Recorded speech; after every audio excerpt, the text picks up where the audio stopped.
पाप ही पाप मतलब कलयुग है। हिंसा, अनाचार, अपराध, असुरक्षा मतलब कलयुग। रोज कहीं सुनी जाने वाली इन बातों में आखिर कलयुग है कौन और इसकी उत्पत्ति हुई कहाँ से? वैसे कलयुग अपने सर पर सारा दोष ले लेता है उन समस्त अधर्मों का जो इंसान करता है। पिछले 3 युगों से उसकी तुलना उसको अवश्य ही लज्जित करती होगी, क्योंकि कहा जाता है कि सतयुग, त्रेता युग और द्वापर युग से अधिक पाप, अनाचार इस युग में उत्पन्न हुए हैं और लगातार उत्पन्न होते रहेंगे। तो ये कलयुग है कौन? इन प्रश्नों का उत्तर बड़े ही सरल माध्यम से आपको देंगे पांडवों के वंशज वीर अभिमन्यु के पुत्र राजा परीक्षित। इनकी भूल कहिए या मजबूरी जो इन्होंने कलयुग को पृथ्वी पर राज करने की अनुमति दे दी। आइए जानते हैं पुराणों के अनुसार चारों युगों की कहानी। अगर सतयुग में देखा जाए तो पृथ्वी पर केवल आत्माएं हुआ करती थी, संभवतः इसलिए इस युग को वर्ल्ड ऑफ सोल भी कहा गया है। कहते हैं इस युग में पाप था ही नहीं, पूर्णतः धर्म का युग था और इसी कारण भगवान को इस युग में अवतार लेने की जरूरत ही नहीं पड़ी। इसलिए सतयुग की सर्वाधिक उम्र 17,28,000 साल मानी गई। हालांकि कई जगहों पर आत्माओं की लंबाई, उम्र इत्यादि की बातें भी आती हैं, परंतु हम श्रीमद् भागवत गीता में देखें तो यह सिद्धांत गलत हो जाता है, क्योंकि आत्मा का कोई स्वरूप है ही नहीं। हम इससे आगे चले तो सतयुग के बाद त्रेता युग आता है। इस युग में थोड़े पाप जरूर बढ़े और उन सीमित पापों के नाश के लिए श्री राम का अवतार हुआ। त्रेता युग में भगवान राम अपने समस्त कर्मों को पूरा करके जीवित ही स्वर्ग की ओर प्रस्थान कर गए और उन्होंने बजरंगबली को आने वाले सभी युगों तक जीवित रहने का आशीष दिया। थोड़ी मात्रा में पाप होने के कारण त्रेता युग की उम्र कुछ घटी और यह 12,96,000 साल तक माना जाता है। तत्पश्चात द्वापर युग आया। इस युग में तमाम पाप बढ़े। द्वापर युग में धर्म पर कठोर प्रहार किया गया और इसलिए भगवान श्री कृष्ण अपनी समस्त कलाओं के साथ धरती पर आए और पाप का नाश भी किया। अब बारी आती है कलयुग की, जिसमें धर्म की आखिरी छोर तक, समाप्ति की कगार तक पहुंचने की भविष्यवाणी हुई है।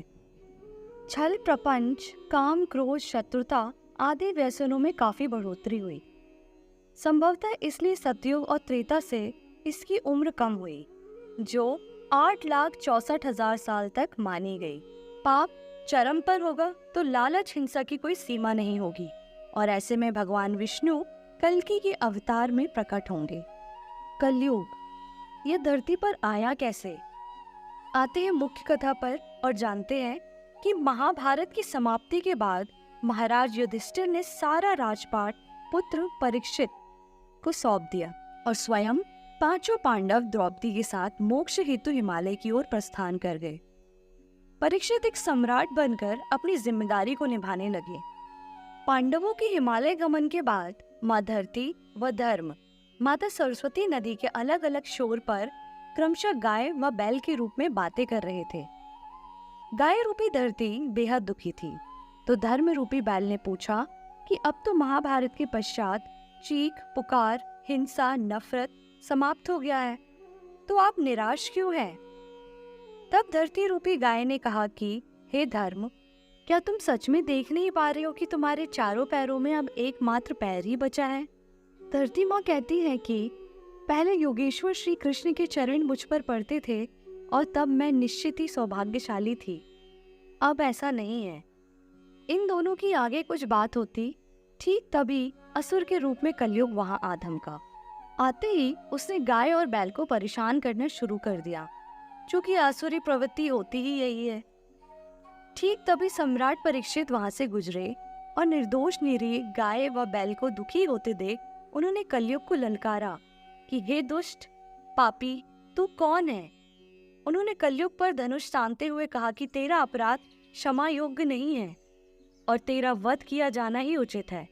हालांकि परीक्षित बैल के रूप में धर्म को पहचान गए थे। उन्होंने धर्म से तत्काल पूछा कि यह कौन है, पर धर्म ने जवाब ना दिया। तब राजा परीक्षित ने कहा कि धर्म को भली भांति जानने के पश्चात भी किसी के विषय में गलत ना कहते हुए अपने ऊपर अत्याचार करने वाले का नाम तक नहीं बता रहे हैं। ठीक तभी कलयुग ने पैतरा बदला। वो सम्राट के पैरों में गिर गया और अपना परिचय दिया कि वह कलयुग है। ऐसे ही द्वापर में 2 व आज कलयुग ने एक बचे हुए चरण को भी नुकसान पहुंचा दिया।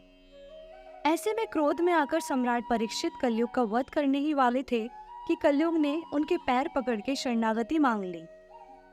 सम्राट को कलयुग ने धर्म में ही बांध लिया, क्योंकि शरणागति को शरण ना देना अधर्म ही माना जाता था। परंतु राजा परीक्षित बुद्धिमान भी थे और कलयुग से कहा कि अधर्म, अनाचार, पाप, झूठ, चोरी, डकैती, कपट, प्रपंच, दरिद्रता, गरीबी इत्यादि तमाम दोषों का मूल कारण केवल तुम ही हो, इसलिए मैं तुम्हें अपने राज्य में वास नहीं करने दूंगा।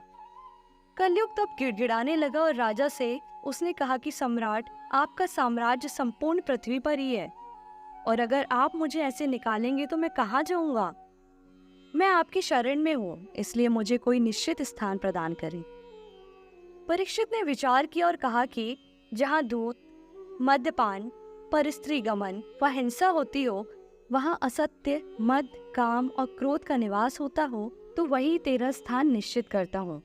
कलयुग ने फिर प्रार्थना की और कहा कि सिर्फ इतना स्थान मेरे लिए पर्याप्त नहीं है। सम्राट उसकी चाल नहीं समझ सके और उसे स्वर्ण में भी स्थान दे दिया। यह सुनते ही कलयुग 5 भागों में बढ़ गया और राजा के दिए अधिकार क्षेत्र में उसका अलग अलग हिस्सा प्रविष्ट हो गया। चूंकि 5वां हिस्सा तो खुद स्वर्ण था और स्वर्ण मुकुट सम्राट ने स्वयं ही धारण किया था। बस फिर क्या था, कपटी कलयुग परीक्षित के स्वर्ण मुकुट में प्रवेश कर गया। चूंकि राजा परीक्षित संपूर्ण पृथ्वी के सम्राट थे, अतः मार्कंडेय पुराण के अनुसार कलयुग संपूर्ण पृथ्वी पर काबिज हो गया।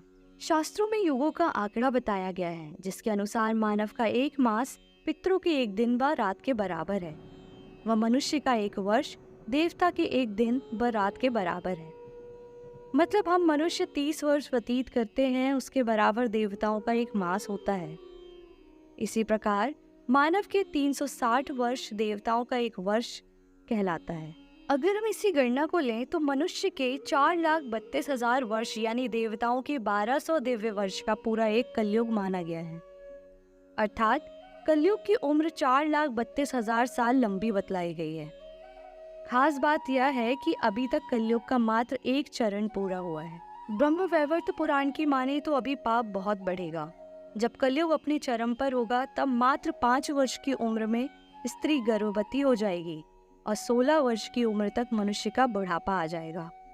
वह अधिकतम 20 वर्ष की आयु तक उसकी आत्मा मृत्यु प्राप्त कर लेगी। इसमें इंसान के बोने होते जाने का वर्णन भी किया गया है।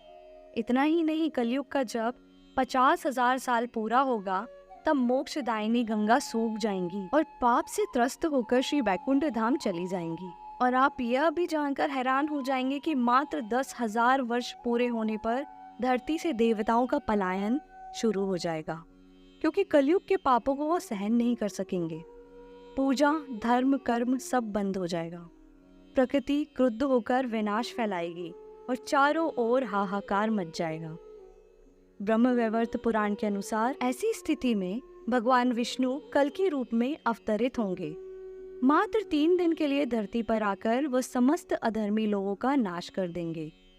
इसके तत्काल बाद पृथ्वी पर मोटी धार से अनवरत वर्षा होगी और पृथ्वी पुनः संपूर्ण रूप से जलमग्न हो जाएगी। फिर एक युग के अंत और दूसरे युग के प्रारंभ के उपरांत पृथ्वी पर 12 सूर्य प्रकट होंगे। तब उनकी गर्मी से पृथ्वी का अनावश्यक जल सूख जाएगा और फिर सतयुग की शुरुआत होगी। यह सब तो आगे की बातें हैं। अभी तो कलयुग के प्रभाव से हम जितना खुद को बचा लें, यह हमारे चरित्र बल की परीक्षा में हमें उत्तीर्ण कर देगा।